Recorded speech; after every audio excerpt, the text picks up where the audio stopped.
Good morning, children. Welcome back to session 3 of year reading from first unit, that is the tattered blanket. Children, in previous session I told you to finish classwork. I told you to write summary and glossary in your classwork. Have you done that? Anyway, just I would like to give you the brief summary of the lesson once again. So, lesson is the tattered blanket. It was originally written in Malayalam by Kamala Das and was translated into English by Sharif. Kamala Das is a feminist. Generally, in her stories, she writes about women's sufferings. The present lesson also deals with a mother. What are the main characters in the lesson? How many characters are there in the lesson, children? There are 3 characters, right? One is old lady. In the book, it is referred as Amma, Kamala and Gopi. That means, the old lady is having 2 kids. Elder daughter is Kamala and son Gopi. Is it clear, children? There are total 3 main characters. We have one more character also, that is Vimala, wife of Gopi, but no dialogues for that character. So only 3 characters, that is Amma, Kamala and Gopi. Amma and Kamala are living in Kerala, Thiruvananthapuram at countryside. Countryside means rural area. Gopi is living in Delhi. One day, Gopi was having some meeting at Thiruvananthapuram. So on his way back to home, he got off at his house. He wanted to visit his mother and Kamala. But why he wanted to visit? What is the reason behind that? We'll know at the end of the story. But when Gopi went to his house, both Amma and Kamala were sitting in veranda. Veranda means the outside place of the house. Amma was sitting in an armchair, the chair that is used for relaxation. And Kamala sat next to her on a tinna. Tinna means an elevated area or raised platform. Generally in villages we can observe. On tinnas people gather and they'll talk about something in the evening times. That is called as tinna. Kamala is a widow. Widow means a woman who has lost her husband. So Kamala is totally in white. She had covered her head and ears with a thin white bath towel. Amma heard some noise at the gate. She thought somebody is in car. She wanted to get up and see who is that. She made an attempt, but she couldn't get up as she is old. Children, actually she is of 83 years old. So she made a futile attempt. Futile means unsuccessful. As she is very old, she couldn't get up. That's why she told Kamala to go and see who has come. Kamala reluctantly got up. Reluctantly means unwillingly. She don't want to get up, but she got up and went towards the gate. It was winter season, children. That's why it was very dark, totally covered by mist. Mist means fog. So she screwed her eyes into the darkness. She screwed up her eyes into the darkness. That means she had widened her eyes and looked into the darkness. And then she came to know the man was Gopi. She was surprised by seeing him. She had asked him like, Gopi, why is this sudden unexpected visit?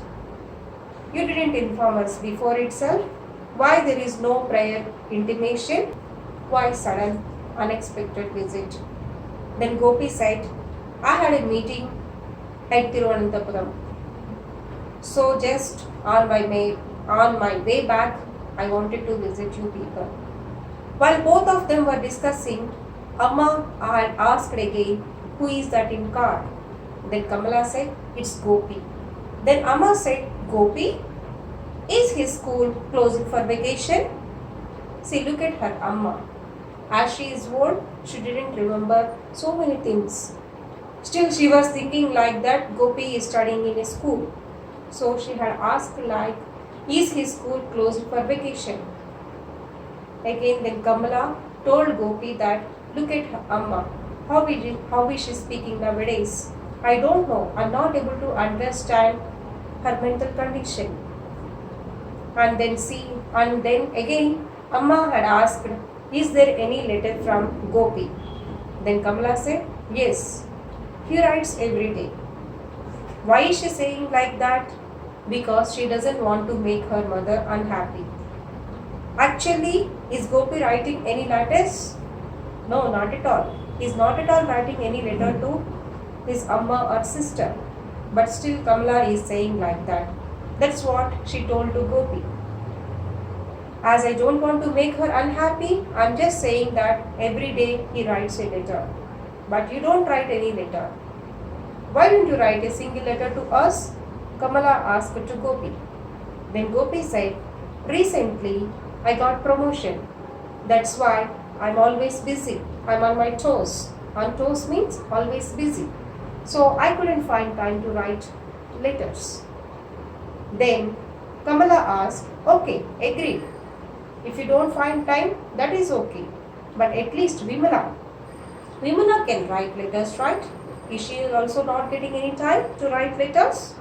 Vimala, who is she? Gopi's wife. Again, while they were discussing, Amma had asked, to whom did Gopi marry? What is his wife's name? Then Kamala said, Amma, don't you remember that also? He married to Vimala, who is the eldest daughter of District Collector Nambiar. Again, Kamala and Gopi started their conversation. And again, Amma asked, who is that in car? Like that, Amma was asking the same question repeatedly, as she is not able to identify and recognize the persons.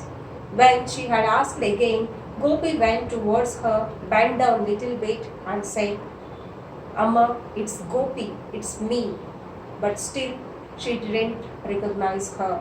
Again she said that Gopi is living in Delhi. He is a government officer. He is having Kesari Yoga. Kesari Yoga is a Malayalam term, children, meaning is well settled. He is earning nearly 2,500 rupees per month. Like that she said again.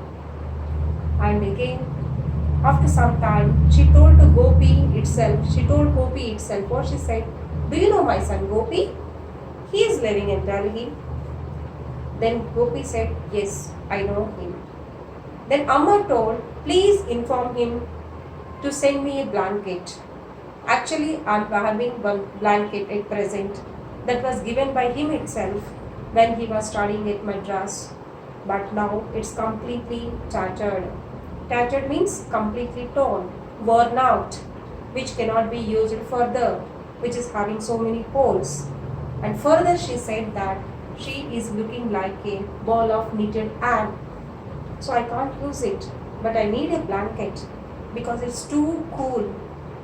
If I catch cold, I can't control myself and it won't leave me for so many days, which is not good for my health. So please tell him to send me a red blanket. Then Gopi said yes. And Amma wanted to take rest for some time. So Kamala put her onto the bed and she came back. Then Kamala asked Gopi again, okay, tell me now, why did you come? After 5 years, there is some reason. I don't think you really come to visit us. You care for us. Then what's the reason? Tell me. Then Gopi said, yes, I want to have a share in property. I want to sell my property because Delhi is too expensive. I'm not able to take on my family because I'm having 4 kids now. That's why I want some money to keep up my position. So I want the share in property.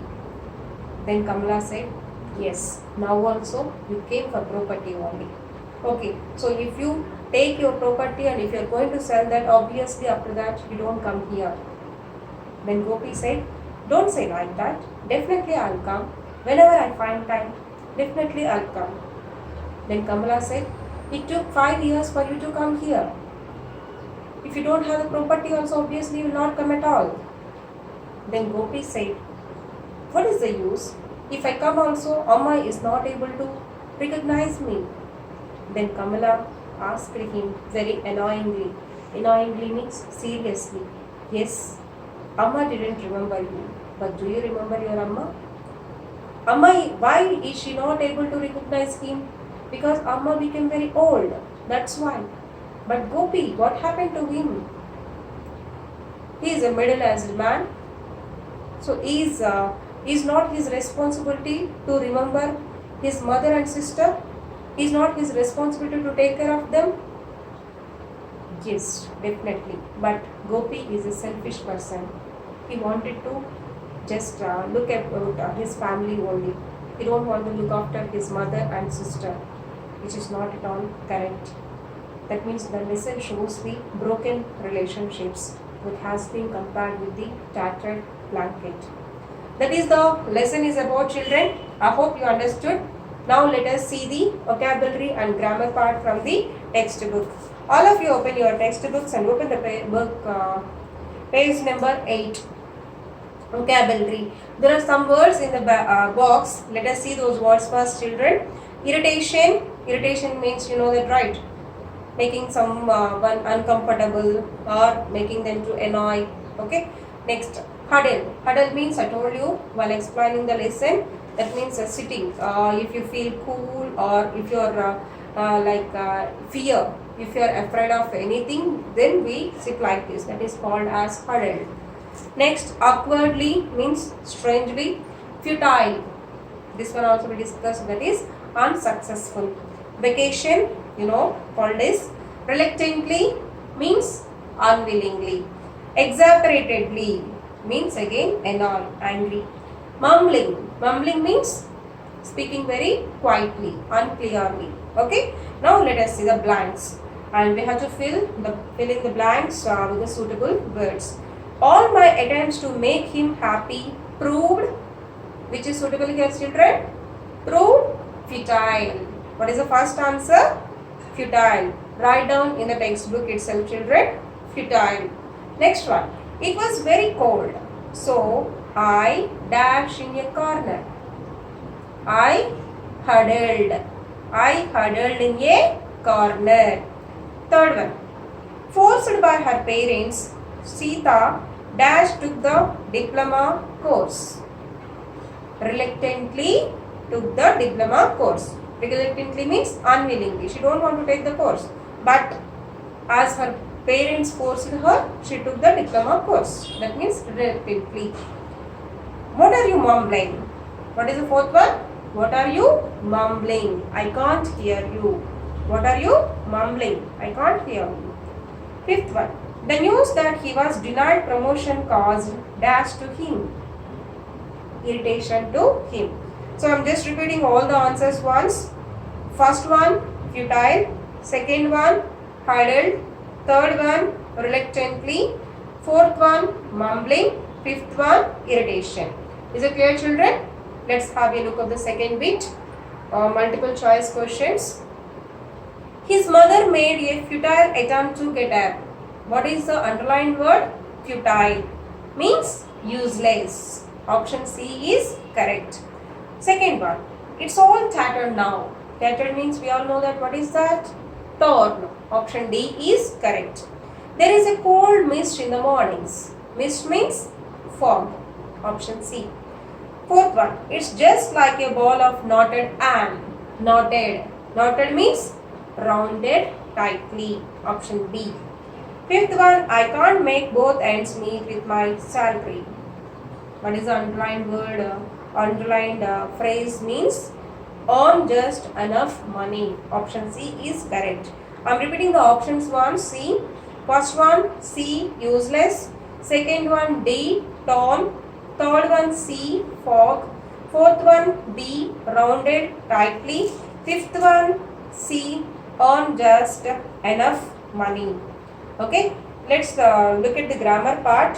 Phrases and noun phrases. All of you look at the board, children. Look at the board, children. It is phrase. Phrase means what? A part of a sentence that doesn't convey complete meaning. Phrase is a part of a sentence but that doesn't convey complete meaning. Those are called as phrases. And a phrase that talks about a noun is called as a noun phrase. A phrase that talks about a noun is called as a noun phrase. For example, there is one sentence in a textbook. Look at this sentence. She saw a bald, fat, middle-aged man. She saw a bald, fat, middle-aged man. This is a sentence. We know the types of sentences, right? How many types are there? 4 types. We know that, right? First one is assertive or declarative. Second one, interrogative. Third one, informative. And fourth one, exclamatory sentences. We all know that we have learned in 7th class, right? So this particular sentence comes under which type of sentence? It's an assertive sentence, declarative sentence. She saw a bald, fat, middle-aged man. And if you look at this sentence again, I have underlined something. What is this underlined part? A bald, fat, middle-aged man. So this is called as phrase. So it's a part of a sentence. It's a part of a sentence or not? It's a part of a sentence, but that doesn't come with a complete meaning. So just if I say a bald, fat, middle-aged man, are you getting the complete meaning? Did you understand about whom what I am talking, or what he did, what he was going to do? Any information is there? Nothing. Just I am saying a bald, fat, middle-aged man. So that's called phrase. Phrase is a part of a sentence but that doesn't convey complete meaning. That is called as phrase. Is it clear, children? Yes. But if you again observe this phrase, it's talking about whom? It's talking about a man. What is man? Man comes under which parts of speech? Man is a noun. That too common noun. We know that, right? Man is a common noun. So it's talking about a noun. That's why this particular phrase is called as noun phrase. Understood, children? Phrase is a part of a sentence that doesn't convey complete meaning. And if it talks about noun, we call it as a noun phrase. Is it clear, children? Yes. And again, so here the description of each and every word is given here. Look at this sentence again. So a bald, fat, middle-aged man. So what is a? We know articles, right, children? Articles. A is an article. How many articles are there, children? 3 articles, right? A and the are called articles. Okay, so A is an article. And what is bald? Bald means not having hair on the head, right? That is describing whom actually? Noun. Who is not having hair? Man. So describing noun means it comes under adjective. So bald is an adjective. And fat. Fat again adjective. Middle aged also adjective. And what is man? Noun. So like that division has been given in your textbook. Is it clear, children? So this is article and these 3 are adjectives as they are describing man. These 3 are called as adjectives and it's a noun. Man is a noun. Is it clear, children? Yes. Now there are some blanks again. Look at the page number 9. See that bit.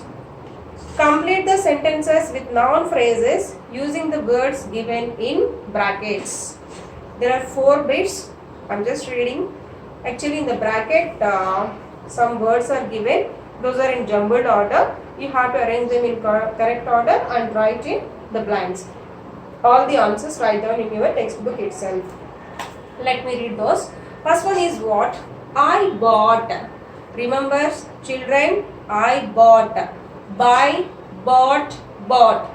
3 forms for what? Buy, bought, bought. Don't say buyed. Okay, I bought dash. What is that? Beautiful a umbrella red. What is the correct order? Look at those words once. I bought a beautiful red umbrella. How to write that one? I bought a beautiful red umbrella. Second one. We saw a couple of baby elephants. We saw a couple of, couple means 2. We saw a couple of beautiful elephants, baby elephants. And next, our grandfather lives in a big stone built house. In a big stone built house. Next, Ramya has a nice silk saree. Ramya has a nice silk saree. Is it clear, children? Yes. Let's go to the next part, that is essay writing. So the writing part is, now write a short essay on how to keep up family ties despite economic pressures. So you have to write an essay about this one. Okay, about what? How to keep up family ties. Family ties means family relationships despite economic pressures. Of course, we all may have problems, especially related to money, but we should not leave our relationships. That is the concept here, children. About this, you have to write an essay. You already know how to write an essay, but let me tell you, always less essay. While writing essay, you have to keep 3 points in your mind. So the first one is, first you have to write about introduction part. First one, you have to write about introduction. Remember, children, introduction should be in 1 or 2 lines. That means about what you are going to describe in that particular essay, about which topic you are going to describe. That write either 1 or 2 sentences. Next one comes under argumentation. So what do you want to say? What do you want to express? Your feeling. What do you think of that? So here, how do you think one can keep up family ties despite of economic pressures? What do you think? Either you are supporting that or not supporting that. Everything you can describe, and that can be like in 1 or 2 paragraphs. That can be. So make sure that it should be in 2 paragraphs. Understood, children? Your thoughts, your feelings, your ideas, your like perceptions you can write there. And next one is conclusion. Coming to the conclusion, also same thing. It should be in 1 or 2 sentences. So what do you want to conclude? According to you, what is the conclusion? You have to write. So write in that manner. So think of it, and here some clues are also given. I'm just reading that. See once. Impact of economic pressures. What is the impact? And lack of time to spend with family, lack of love and affection, absence of healthy human relationships. So you can cover all these points also. This also already given in your textbook, children, page number 7 and 8. You can refer. Understood? Just check that essay once. Now let me give you homework from workbook. All of you open page number